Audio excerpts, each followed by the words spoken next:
ચાલો મિત્રો, હું કૈલાસ સોલંકી, બધાને મારા જય શ્રી કૃષ્ણ. મિત્ર, એક ગોવાળ હતો અને એને નામ ગાંડાભાઈ નામ હતું. એની પાસે ગાયું ને ભેહું ને લાટ અને દૂધ પણ ઘણું થાય. એ સમયમાં ડેરી નથી એટલે દૂધ ક્યાંય દેવા જાય નહીં અને ઘેરે જ દૂધના માવાના બનાવી નાખે અને પીંડા કરીને શહેરમાં જઈને દી આવે.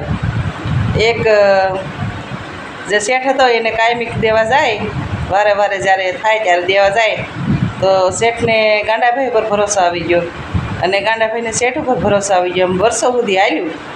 પછી એક દિવસ એને ઘરવાળી કહે કે તમે આજે માવા દેવા જાઓ ને તમે, તો એનું બધું આપણે ઘરનું કરિયાણું લઈ લેજો, સામાન લઈ લેજો.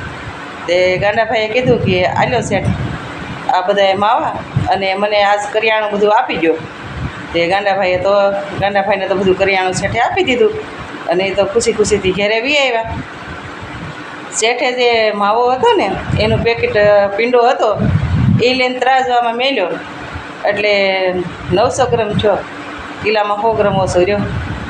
શેઠ કે આવું થાય નહીં, પણ ખબર નહીં કે કાંઈ ભૂલાઈ ગયું હે કદાચનું. બીજો મેલ્યો તો બીજો એટલો થયો. બધા એને તો જોખ્યા તો બધા 900 ગ્રામના જ છે. તો શેઠના મનમાં થયું કે આ તો વર્ષોથી હું લઉં છું આની પાસેથી માવો અને મારે તો બહુ મોટું નુકસાન થઈ ગયું.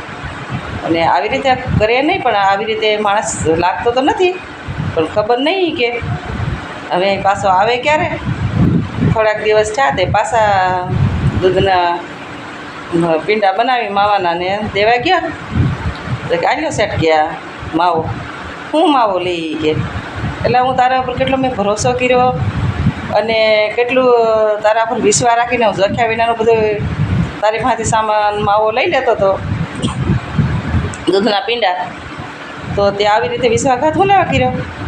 તો કે હેનો શેઠ? તો કે આ બધામાં 100 ગ્રામ ઓછું છે, 900 ગ્રામનું છે આ બધું. શેઠ આવું કરી નહીં કે, પણ ખબર નહીં કે. તો શેઠે તો ઘણું બધું એને ખીજાણો, ઘણું બધું કીધું.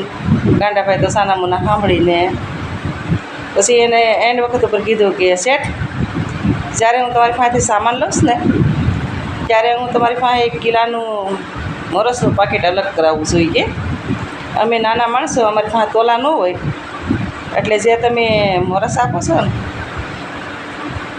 એ મેલી અને હું આ પીંડા જોખીને તમને દઉં છું. પછી તો શેઠ પછાણા કે અરે આ તો ભૂલ તો મારી છે. એટલે આ વાત ઉપર ગાંડાભાઈ તો એની ઘેરે પછી વી ગયા ને આ વાત અહીં પૂરી થાય છે.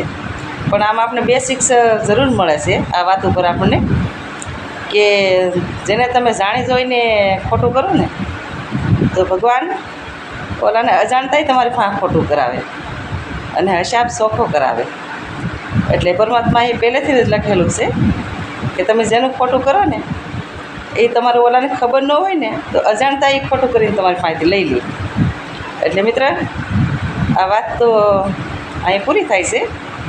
અને મારા વિડીયોથી તમે કેવા સહમત છો તો મને લાઈક, શેર અને કોમેન્ટમાં બતાવજો અવશ્ય. બધાને મારા જય શ્રી કૃષ્ણ, રાધે રાધે.